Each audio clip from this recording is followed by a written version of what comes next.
Karena perang Aceh itu bagi saya itu adalah perang terpanjang di dunia. Seandainya kemarin waktu itu nggak tsunami, mungkin hari ini masih perang. Korban masih terus berjatuhan, saudara. Jangan lupa subscribe dan like, share video ini, semoga bermanfaat. Pengalaman sebagai komandan tim sus Mayangkara, waktu itu saya masih pangkat Letnan 1 tahun 2004 sampai 2005. Jadi waktu tsunami saya di sana. Dan khususnya saya banyak bermain di Aceh Utara. Di antara beberapa tempat yang masih saya ingat itu seperti Matangkuli, Simpang Kramat, Gunung Panglima, Bukit Panglima. Terus yang paling berbekas dengan saya karena agak lama di situ, hampir mungkin 4 bulan lah di tengah-tengah di ujung kampung, yaitu di Kecamatan Payabakong, kalau nggak salah ya, Kecamatan Payabakong, persis di kampung Alubing. Di situ pertama anggota saya yang saya bawa, tim saya itu kalau sekitar 15 orang. Ya, itu saya memasang pos di situ di tengah-tengah. Ya, ada berapa kampung kalau nggak salah, ada dikelilingi 5 apa 4 kampung. Saya masih ingat betul di situ. Dan itu tempat sarangnya GAM. Orang bisa mengatakan di sanalah tempatnya GAM. Bahkan di daerah Payabakong itu di Pantai Kiro, dekat dari situ, itu tempat latihannya GAM, latihan komandonya GAM. Nah, tim saya masuk ke sana. Saudara-saudaraku. Waktu itu saya sudah pasrah kepada Allah Subhanahu wa taala. Nah, waktu itu permintaan saya kepada komandan saya, tolong perbanyak bujangan yang ikut sama saya. Sehingga jika ada yang gugur, tidak terlalu banyak orang yang menangis. Akhirnya mayoritas bujangan di situ. Dan di dalam anggota saya itu, dari 15 orang itu mayoritas Muslim, dari 15 orang. Kemudian ada Kristen, ya, ada Kristen berapa orang? 4 orang kalau nggak salah yang Nasrani. Kemudian ada Hindunya, ada 1 orang, ada 1 orang Hindu di situ. Dari 15 orang. Nah, pertama saya masuk di situ, wah, semua memandang saya sinis. Jadi saya berpikir bahwa karena wilayah itu wilayah hitam, bahwa memang dia sangat benci dengan TNI maupun Polri yang lagi Satgas masuk di situ. Tapi saya punya keyakinan bahwa siapapun yang menjadi lawan, dan selama dia manusia, saya punya keyakinan bahwa mereka masih memiliki hati damai. Dan di situ pernah kami kontak, ada salah satu sekolah di SD di situ, kami kontak dengan GAM di perkampungan, akhirnya kejar-kejaran. Suatu ketika saya ingat betul pesan Pak Dirman, terus saya ingat betul pesan Pak Riami Jariakudu, yaitu baik-baik dengan rakyat, dan saya betul-betul jalankan 8 wajib TNI, sumpah prajurit. Ya. Akhirnya saya mulai diterima di situ. Bayangkan pos yang saya bangun gede itu, kita hanya bawa masuk modal ransel dan senjata. Tetapi keluarga GAM di sana mau membangunkan pos yang tadinya tanah itu tanah becek, ya, karena bekas tempat sapi, kandang sapi. Dibantu sama masyarakat di sana, timbun apa semua.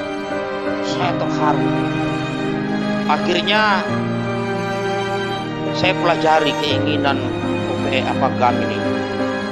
Yang pertama, mereka menginginkan syariat Islam.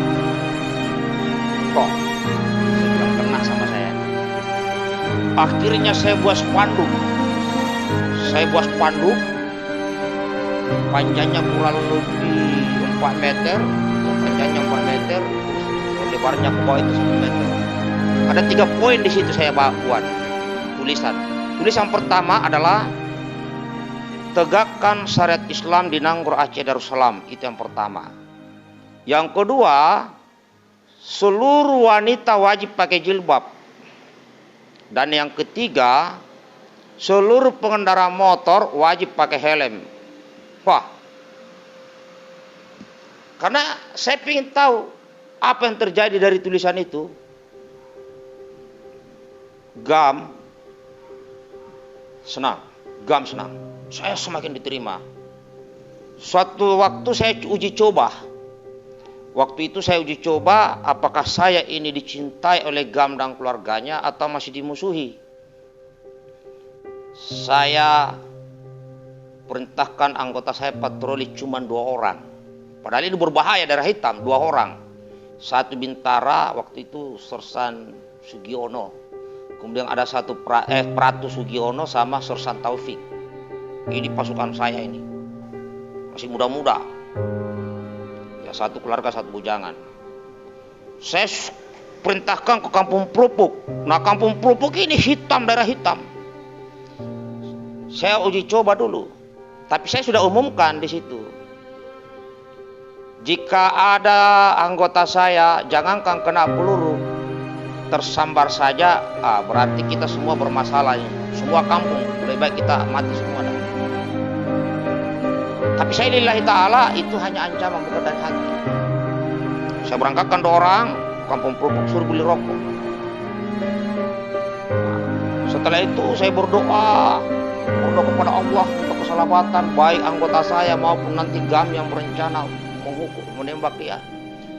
Singkat cerita, pulanglah 2 orang anggota saya. Oh, selamat, alhamdulillah selamat. Tidak lama kemudian datang ada anak muda, ya anak-anak lah, umur 15 tahun datang ke saya. Pak Saleh. Apa? Itu anggota Pak Saleh kok berani sekali ke sana 2 orang. Kenapa emangnya? Dia nggak tahu ini kalau anggota saya sudah pulang. Di belakangnya kedai itu, grup itu ada GAM 8 orang. Ada yang bawa AK-47. Jadi waktu dia lihat TNI di jalan, dia sembunyi.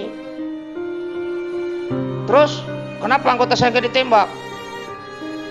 Bukan, Pak Saleh sudah bilang jangan ada perang di kampung, kalau nggak perang di hutan. Terus GAM-nya juga senang katanya, oh pos itu kok mau syariat Islam, tegakkan syariat Islam di Nanggroe Aceh Darussalam. Terus apa lagi? Begini Pak Saleh, itu GAM bukan GAM orang sini, tapi dia GAM dari sebelah, dari Takengon. Takutnya dia tidak tahu aturan di sini, dia tembak anggota Pak Saleh, kita semua yang kena. Jadi dari Takengon nyebrang, dari Aceh Tengah ke Prupuk, karena itu dekat perbatasan gunung. Oke, terima kasih. Dan di sekitar pos saya tahu itu sampai neneknya GAM itu ke saya, sampai dia bilang, Pak Dampos, Pak Saleh, itu cucu saya 2 hari yang lalu pulang ke rumah. Ngapain dia? Dia ngambil beras. Oh, nggak boleh, Nek. Kasihan dia kelaparan di hutan. Itu cucunya itu GAM masih muda. Akhirnya saya berpikir, apa yang harus saya lakukan lagi ini? Akhirnya saya dengan anggota berinisiatif membuat lapangan voli waktu itu. Terus kebetulan anggota saya ini ada pelatih sepak bola namanya Kristoforus. Dia Nasrani, Kristoforus. Paling militan waktu itu. Kristen. Tapi hebat. Akhirnya kita latih anak-anak kecil itu main bola. Wah, senang GAM, senang keluarga GAM. Senjata taruh di pos. Ini daerah hitam. Artinya GAM di masa itu masih punya hati.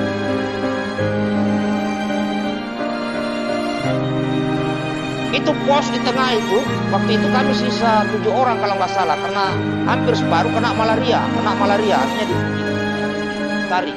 Jadi kami sisa sedikit waktu itu. 7 atau 8 orang. Ini Artinya semua bisa diselesaikan dengan dialog, dengan musyawarah, dengan hati. Bayangkan ya, di sana, di saat saya masuk, ya kita patroli ke kampung-kampung. Ini cerita ini di masa itu.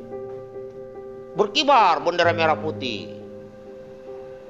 Ya, kami pergi, GAM masuk, turunkan bendera merah putih, naikkan bendera GAM. Pak Gecik atau kepala desa kena sasaran terus tuh, kasihan. Ini. Maka kami, ya walaupun pernah kontak, tapi ya itu kontak biasa ya. Bahkan kami pernah kontak dengan Raja Rimba ya, Raja Rimba sampai beliau meninggal ya, meninggal. Kontak di saat maghrib. Matanya hilang tuh waktu itu. Katanya kebal, tapi berhadapan dengan pasukan saya kena dia ya. Dan di situ banyak duit. Wow, banyak duit warna duit baru semua. Akhirnya bilang, jangan, prajurit saya tidak boleh ngambil uang ini. Cari keluarganya, kalau tidak ketemu keluarganya, tolong kumpulkan dengan baik. Ini biayanya pakai waktu seminggu. Itu banyak jimat-jimatnya juga ya. Jadi walaupun mereka kontak, setelah kontak kita cek keluarganya udah meninggal, nggak ada, kita kubur. Nggak ada penyiksaan dan disaksikan oleh masyarakat. Tapi itu di daerah lain ya, bukan di daerah Payabakong. Ini saudaraku sampai muncul tsunami dan sebagainya. Akhirnya sekarang ini kalau di daerah Payabakong pasti dikenal Pak Saleh. Jadi kalau ke kampung sana, gara-gara Pak Saleh satu kecamatan ini semuanya berjilbab. Gara-gara Pak Saleh ini pasar di Payabakong ini bersih, tidak ada satu rumput pun tumbuh di pinggir-pinggir pasar. Karena Pak Saleh selalu ngecek kebersihan. Ini dalam kondisi perang. Dalam kondisi perang kita latih anak-anak. Mungkin anak-anak yang kami latih main bola sekarang mungkin udah gede lah itu, udah gede lah. Mungkin nonton juga ini channel YouTube ini mungkin. Ya, mudah-mudahan dia muncul di channel YouTube ini. Dia masih jadi saksi tuh waktu saya di sana. Padahal nggak lama di sana.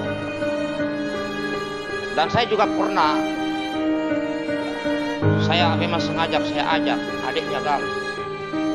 Itu kalau nggak salah di daerah kecamatan apa itu, masuk ke hutan, nginap di hutan selama hampir 1-2 bulan lah di tempat-tempat karet. Saya sengaja memang, itu adiknya GAM saya tahu, baik saya. Sampai dia komunikasi sama kakaknya, apa dia bilang, Pak Saleh itu orang baik dengan timnya, tolong jangan ditembaki. Kenapa pun ceritanya di hutan sana, mereka lebih kuasai medan, mereka masih dengan keluarganya. Bahkan saya pernah pancing, saya tidur di rumahnya itu di kampung. Tapi minimi saya taruh di depan, namanya Kristopor, kami taruh minimi di situ. Tapi jangan kelihatan, kita pura-pura tidur. Datang, prak tengah malam itu, kakaknya itu ada mungkin kurang lebih 20 orang lah. Kurang lebih 20 orang. Setelah naik, kan dia punya sandi itu. Apalah sandinya itu pakai bahasa Aceh. Ulur adiknya itu tengah malam, jam 2 malam dini hari. Ulur adiknya. Siapa datang? Pak Saleh. Tahu Pak Saleh siap. Senjatanya yang ngomong siapa? Gamnya. Padahal senjata itu saya tahu nggak ada orang.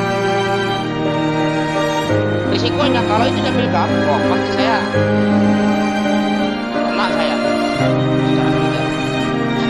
Gamnya mana juga? Siap pula senjatanya. Apa salahnya? Dia ngomong kadeknya ini yang ngomong ini GAM. Saya diberitain itu paginya. Dia datang tadi malam. Saya tahu telinga saya dengar, pura-pura aja tidur. Saya hanya ingin tahu. Ini saudaraku pengalaman. Dan banyak pengalaman di Aceh saya itu, banyak sekali. Artinya apa? Ya, semua ini bisa diselesaikan dengan musyawarah, saudaraku. Ya di Simpang Keramat, ini kecamatan Simpang Keramat juga kayaknya, namanya Simpang Keramat. Pasti kenal namanya Muhammad Saleh. Karena saya mikir, ini perang ini kok sesama anak bangsa kita perang, ya Allah ya Tuhan. Ini politik. Ini saudaraku yang saya bisa sampaikan. Semoga permasalahan di Aceh, karena saya monitor betul, keinginan di Aceh adalah yaitu pemerintah menjalankan tentang isi perjanjian Helsinki, dan itu sebagian besar belum dijalankan, maka di Aceh terus muncul gejolak-gejolak, dan ini bahaya. Karena apa? Dari tahun 2005 sampai sekarang, ya, mohon maaf, bisa saja mantan-mantan kombatan ini atakan sebagian yang lainnya ini memperkuat persenjataannya dan komunikasi politiknya. Bisa jadi ya, bisa juga salah. Cuman saya bilang hati-hati kita, karena perang Aceh itu bagi saya itu adalah perang terpanjang di dunia. Seandainya kemarin waktu itu nggak tsunami, mungkin hari ini masih perang. Korban. Kenapa? Warga Aceh ini sudah berperang dari zaman ke zaman.